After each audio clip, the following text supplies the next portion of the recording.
Salut mes coachés, aujourd'hui je vais essayer de répondre à une question qu'on m'a posée suite à ma dernière vidéo sur la détox. Loïc, j'aime trop tout ce qui est gras, j'arrive pas à arrêter la malbouffe, je sais pas comment tu fais. Ça t'est peut-être déjà arrivé, tu te réveilles un matin et là, t'as le déclic. Non, je parle pas de ce déclic-là. Tu as envie de te reprendre en main. Mais au bout de quelques jours, en voyant tous tes proches qui s'enquillent, le putain de tiramisu et la putain de mousse au chocolat qui t'ont fait envie toute la journée, bah là, tu te demandes subitement, tiens, pourquoi est-ce que je fais une diète alors que je pourrais profiter de la vie? Et là, tu te dis que tu vas prendre qu'une petite part pour goûter. Mon ami, mais t'y crois même pas toi-même. Alors comment faire pour tenir un mode de vie sain et ne pas craquer au bout de quelques jours? Premièrement, en prenant son temps. Là, c'est une habitude que tu essayes d'instaurer. C'est pas seulement un changement pour quelques jours, mais pour toute ta vie.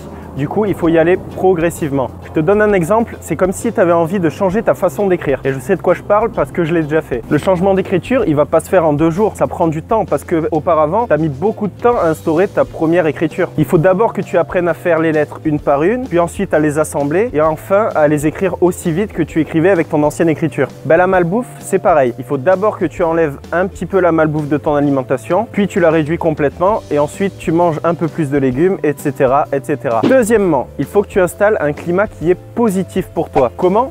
Bah en faisant du sport et si possible juste avant de manger parce que tu vas voir que quand tu t'es bien ruiné à l'entraînement, bah t'as pas envie de manger des cochonneries juste pour pas ruiner tous tes efforts avant. Ensuite, en s'entourant de bonnes choses à manger parce que forcément si tu es entouré de tentations, bah, tu vas vite craquer et tu vas torturer ton âme, tu vas torturer ton esprit en permanence. Là, je vais reprendre mon exemple de tout à l'heure avec l'écriture. Ouais, je sais, j'aime bien cet exemple-là. Quand j'ai décidé de changer mon écriture, bah, j'apprenais à écrire dans le calme, chez moi, dans un climat qui était positif à mon apprentissage. Quand j'avais un contrôle, parce que j'étais au lycée à cette époque-là, j'utilisais pas mon écriture que je venais d'apprendre et que je maîtrisais pas encore parce que pour répondre à la question 1 du sujet, bah, ça m'aurait pris les 2 heures du test. À ce moment-là, j'étais dans un climat qui était négatif à mon apprentissage et donc je reprenais mes anciennes habitudes et mon ancienne écriture. Bah là, c'est pareil, tu es en train d'essayer de changer tes mauvaises habitudes. Mais ces habitudes-là, tu as peut-être mis des semaines, peut-être des mois, peut-être même des années à les former. Tu étais habitué à quand tu vois un gâteau, bah, à le manger tout simplement. Donc maintenant, ton instinct, il va te guider vers tes anciennes habitudes. Dès que tu vas voir un gâteau, bah, tu vas avoir envie de le prendre et c'est normal, tu as habitué ton corps à ça. Et pour changer ces habitudes-là, il faut viser sur le long terme. Alors mets-toi dans un climat qui est positif à ton nouvel apprentissage, ton apprentissage d'un mode de vie sain. Entoure-toi de bonnes choses à manger, fais du sport et entoure-toi de bonnes personnes qui te sont positives et qui vont te tirer vers le haut et non pas vers le bas.